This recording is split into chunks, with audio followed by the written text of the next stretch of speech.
ஜெயகிருஷ்ணா மாதம்பட்டி ரங்கராஜ் அவர்களை தன்னை திருமணம் செஞ்சு ஏமாந்துட்டா சொல்லி பரபரப்பு குற்றச்சாட்டு சொன்னாங்க. இவருடைய வழக்கானது சென்னை உயர் நீதிமன்றத்தில் நடந்து வருதுங்க. இந்நிலையிலே கடந்த சில தினங்களுக்கு முன்னாடி ஜெயகிருஷ்ணா அவர்களுக்கு அழகான ஆண் குழந்தை பிறந்தது. குழந்தை பிறந்ததுலேருந்தே ஜெயகிருஷ்ணா அவர்கள் இன்ஸ்டாகிராம் பக்கத்தில் பதிவுகிட்டு தான் வர்றாங்க.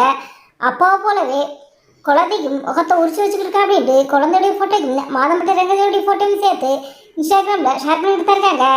இந்த நிலையில் நேற்று ஜெயகிருஷ்ணா அவர்கள் தன்னுடைய இன்ஸ்டாகிராம் பக்கத்தில் ஒரு அறிக்கை ஒன்று வெளியிட்டிருந்தாங்க.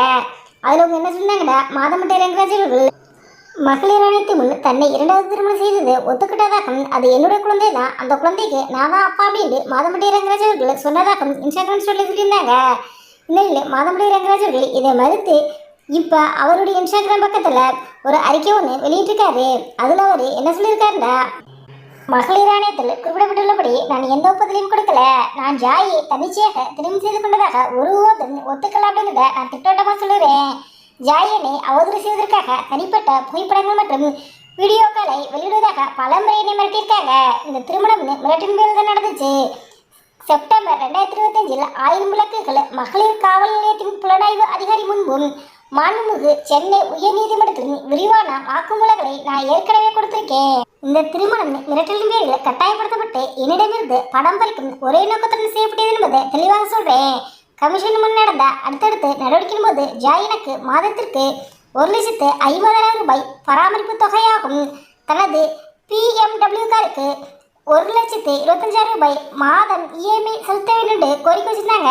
நான் தான் கோரிக்கையை மறுத்துட்டேன். நான் ஒருபோதும் டிஎன்ஏ பரிசோதனை மறுத்ததில்லை. மேலும் அந்த குழந்தை என்னுடையது என்று டிஎன்ஏ டெஸ்ட் பூர்வமாக அறிவியல் பூர்வமாக நிரூபிக்கப்பட்டால் அந்த குழந்தையை வாழ்நாள் முழுவதும் கவனித்துக் கொள்கிறேன் என்று சொல்லியிருக்கேன்.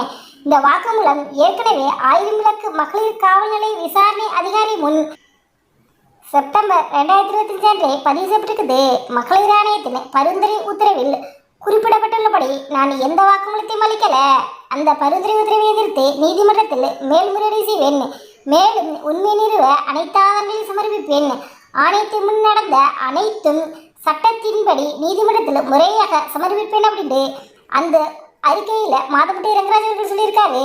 இந்த போஸ்ட் மூலமாக மாதம்பட்டி ரங்கராஜ் அவர்கள் ஜெயகிருஷ்ணா அவர்கள் தன்னை கட்டாயப்படுத்தி திருமணம் செஞ்சதாகவும் பணம் பறிக்கும் நோக்கத்துடன் திருமணம் நடந்தது அப்படின்னும் டிஎன்ஏ டெஸ்ட் மூலமாக அந்த குழந்தை என்னுடையதுன்னு நிரூபிக்கப்பட்டால் வாழ்நாள் முழுவதும் அந்த குழந்தையை கவனிச்சு சொல்லிக்கிறாரு.